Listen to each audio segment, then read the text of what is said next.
Abraham's Point, 2008. Abraham's Point, 2008. I first came across this film in May 2021 and I sort of liked it. I found it intriguing enough to see it again with a friend a week or so ago.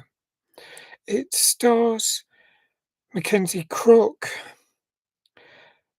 famous as Gareth from The Office, the original BBC, British BBC series, um, in 2001. But he's been in many other comedies and quite a few films since that time. So he's very well known.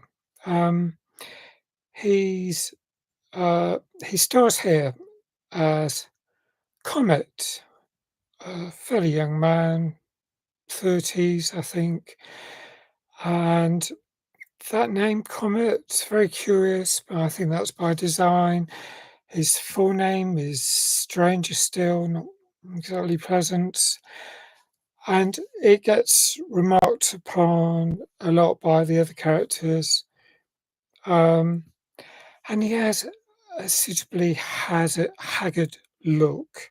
He looks well worn, very stressed for someone in their 30s. He could well be much, much older, but he is really stressed. He's been working 15 years in an antiques dealership in London, and his boss is seems fairly kind, very thoughtful, helpful. Um, Comet seems to be having a mental health crisis, and his with the antique ownership boss suggests he contacts a particular therapist who helped him give up smoking. He thinks they might be able to, or she might be able to help him with his crisis.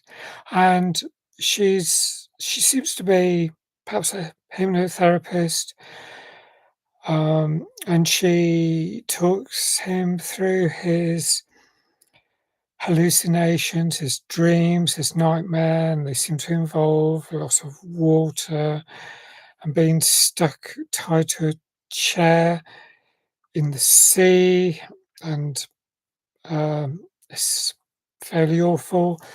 But this suppressed childhood trauma is visceral, and then he gets a call from his mother who lives on the western coast of Wales. So she rings to say that his father hasn't got long, and she hopes to hear from him. And it's one of those really poignant calls to think he might be estranged from his parents for some reason. He's not talked to them for years, and she's trying to contact him. And you hope that whatever's happened, it's not too awful, that they won't meet. But everything is coming towards a head. So on this antiques delivery journey, he goes out in a van. He meets Mrs. Rainsford, who lives on this in this really posh house somewhere, I imagine in Surrey or somewhere else in the home counties. Very posh house, and he spots that she's got a grandfather clock, and he's very interested by that. And so he asks about it, and things start to spiral in his life a bit after that. Um, the therapy sessions probably aren't going exactly how he hopes, and he decides to take. Oh, he throws up. Right, this is. I'm reminded of this by seeing the trailer. He throws a paper plane out of the window in this tab lock, and it uh, comes back through the window at him. It's almost like very symbolically saying he has the answers to his own problems. I think that's the message, and I can imagine this tower block being somewhere like Kennington, because I've seen a lot of those sort of South London tower blocks, that area.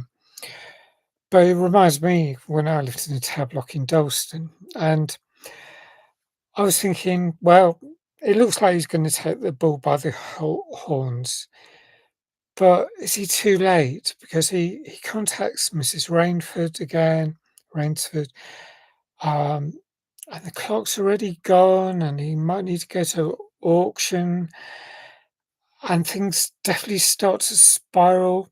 And I don't necessarily mean downhill; they seem to escalate. So spiraling can happen upwards as well, can't it? So things start to go towards a real problem or towards a head for one weekend finale. And what he decides to do, he goes to an auction.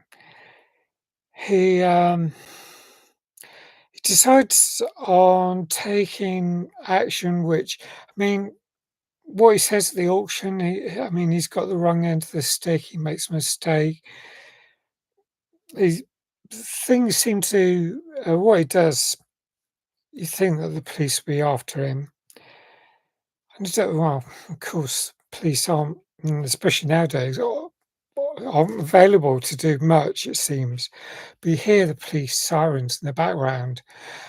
But he's like starts driving out of London, and he meets Adam, and he's played by Joseph Milson.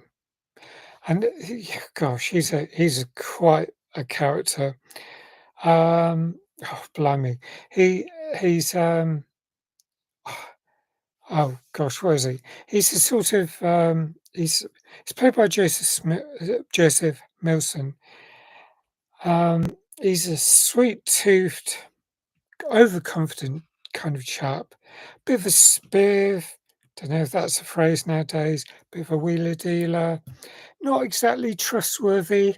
We find out more about that as time goes on, but he's perhaps good accompaniment for a road trip to Wales because he's heading out west um, on the motorway and primary roads, like something like the A40 or the A44. I mean, roads that I'm familiar with from I'm especially fond of from trips, and especially in the noughties and the 90s. And I went to the Centre for Alternative Technology, went to Machynlleth, Mid Wales, but Mid Wales, South Wales, wherever, North Wales, it's it's just that feeling when you leave London, you're going on out into the countryside to the west.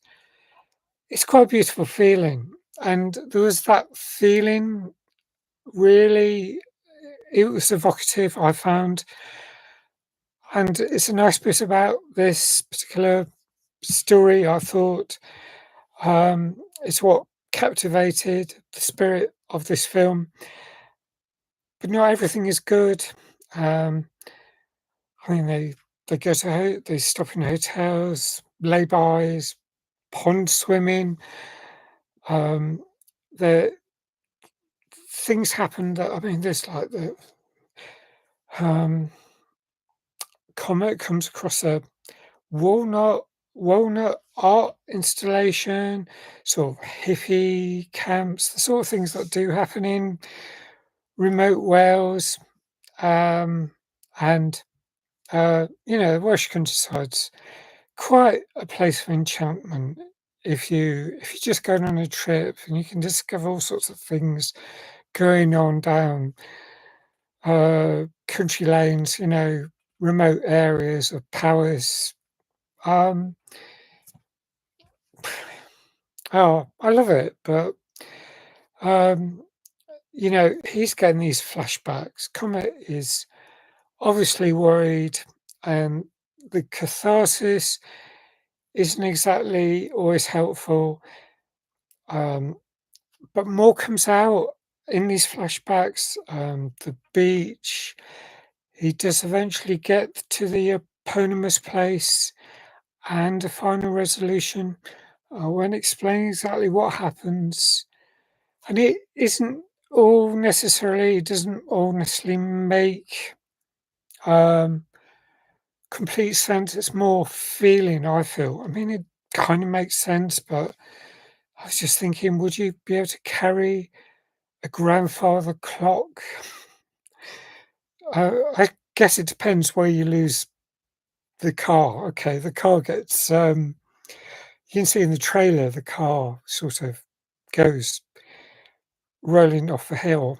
Um, so he's walking with this grandfather clock, and it doesn't weigh that much, but would he walk for miles like that? You, you can't really see the sea at that point, but he gets to this beach place eventually, and I was thinking, is this tens of miles away? Who knows? So there's some things that are a bit, I don't know. How long is he walking? What sort of things? Um, it's more the feeling, analysis probably doesn't work. And I thought, yeah, in terms of feeling, I really love this film. I'm going to score it 8.75. It's like one of those films that's got a huge amount of feeling, and that's what really counts. It's got London with all its excitement, but dodginess in certain respects, and it's got the ethereal beauty of Wales and some of the enchantment, some of the mystical elements that you. There's this piano collection. There's the sort of this couple who collect pianos, and at one point, again, it appears in the trailer, they destroy a piano in a field amongst the sheep, and it doesn't really make sense. I don't know why what that particular piano has come to the end of its life, but because it's the chap who plays it beautifully seems to have decided this one is worthy of a sledgehammer. So, warning that that happens. But yeah, 8.75. It's an interesting film. It's got a lot going for it. I enjoyed it. I think my friend did. I'd love to hear what she thought. She's off on holiday, so I hope to coax her to give a score for the film as well. But I'd love to know what you think. So please leave your comments and please like if you like this review. Thanks if you subscribe. Please hit that notification button. And I hope to see you again soon. Bye for now.